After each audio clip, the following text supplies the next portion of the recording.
Welcome back, everybody, to another Sabaton reaction video. I'm excited about this one because Scotland is one of my favorite countries on the planet. I have Scottish roots, along with my English and other roots, German especially. But I'm excited to dive into The Blood of Bannockburn today by Sabaton. Bannockburn is the battle in 1314 that essentially won Scottish independence, though it would be another 14 years. I think it was 1328 when the treaty was finally signed that gave Scotland full independence from England. And that was something that Scotland would have until the countries were brought together in a personal union under King James I of England, who was King James VI of Scotland, James Stuart, who took over the throne of England, had already been the King of Scotland, but became King of England as well when his cousin Elizabeth I died. So a lot of history here. Obviously, most people are familiar with the story of William Wallace because of a fictionalized version of him in the movie Braveheart, which is a fantastic movie, but not the best when it comes to history. William Wallace, by the time of the Battle of Bannockburn, had been dead for, I think, 7 or 8 years. Had been hanged, drawn, and quartered by Edward I. Edward II, who was a very weak king, is now basically in charge in England, though he had a wife who eventually usurped the crown from him with her lover. But that's for another day. That's another story. Bannockburn is a fascinating battle because the Scots were outnumbered something like 3 or 4 to 1. And they come to Robert Bruce, who is the man trying to claim the throne, has a long history, and we'll talk more about this when we do the Sabaton history of Bannockburn, because I want to get into the song. But Robert Bruce was one of many claimants to the throne, eventually comes out on top, and his brother was laying siege to Stirling Castle. And this huge English army of like 25,000, including several thousand heavy cavalry, was coming to relieve the siege of Stirling. And so Bruce comes to stop that from happening. And he's outnumbered significantly, but uses better tactics to win the day. Among the multiple nobles on the English side who were killed was one of my ancestors, a man named Clifford. Who was actually an ancestor of another one of my ancestors who died during the Wars of the Roses. But let's dive in to the song, and I'll have more to say about it as we go along. Please don't forget to hit like, subscribe if you haven't already.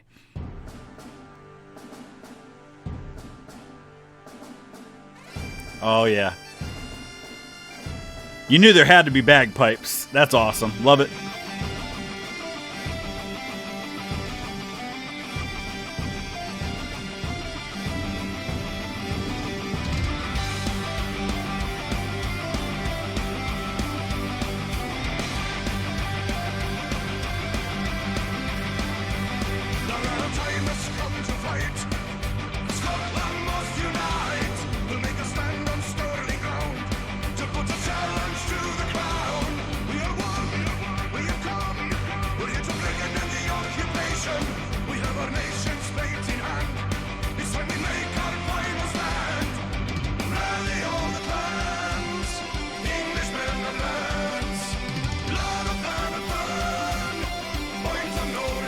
So yeah, I love this, the bagpipes. I love how they integrate it perfectly into their style of music. That's awesome. I love it.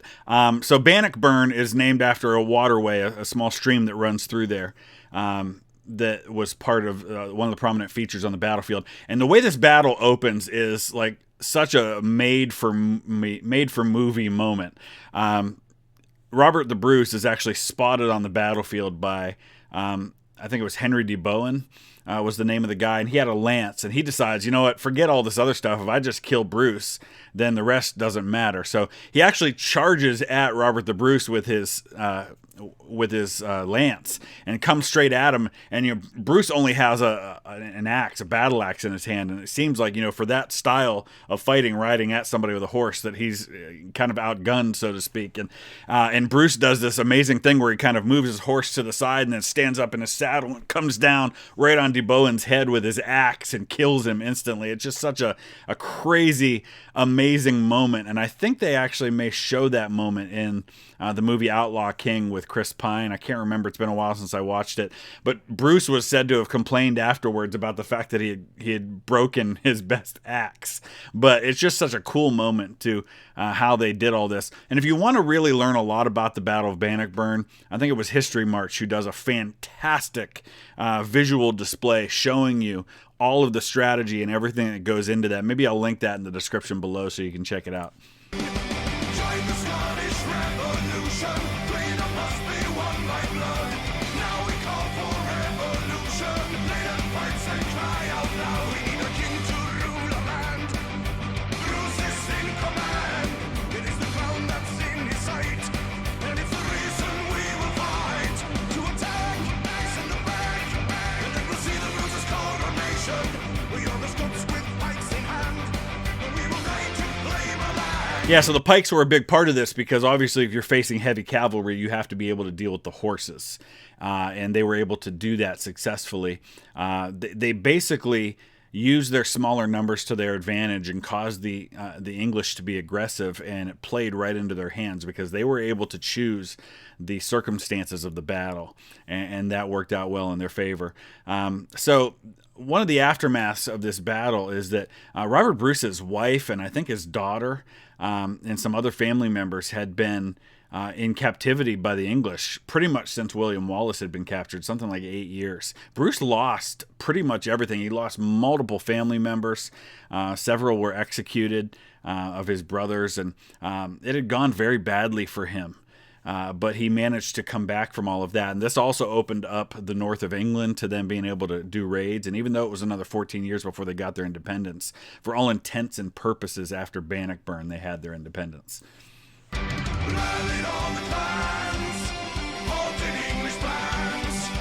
Charge the Bannockburn, freedom we shall earn. Join the Scottish Revolution, freedom must be won by blood. Now we call for revolution, lay down pikes and cry out loud. Nice.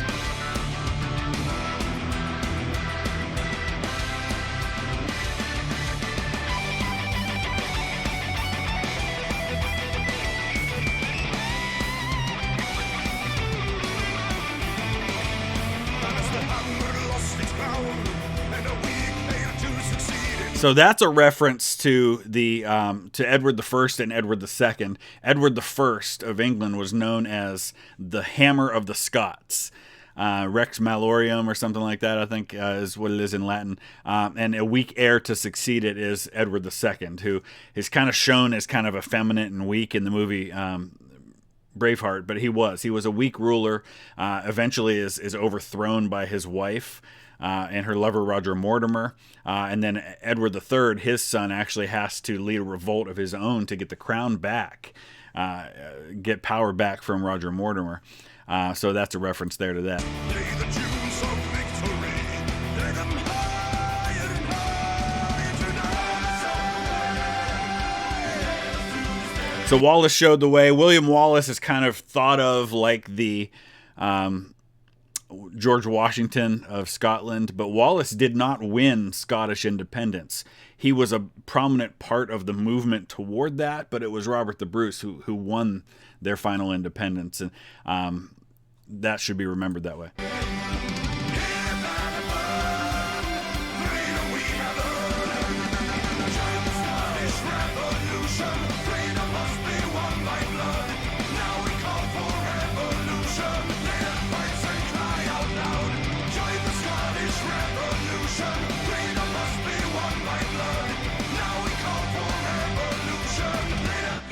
Cry out loud.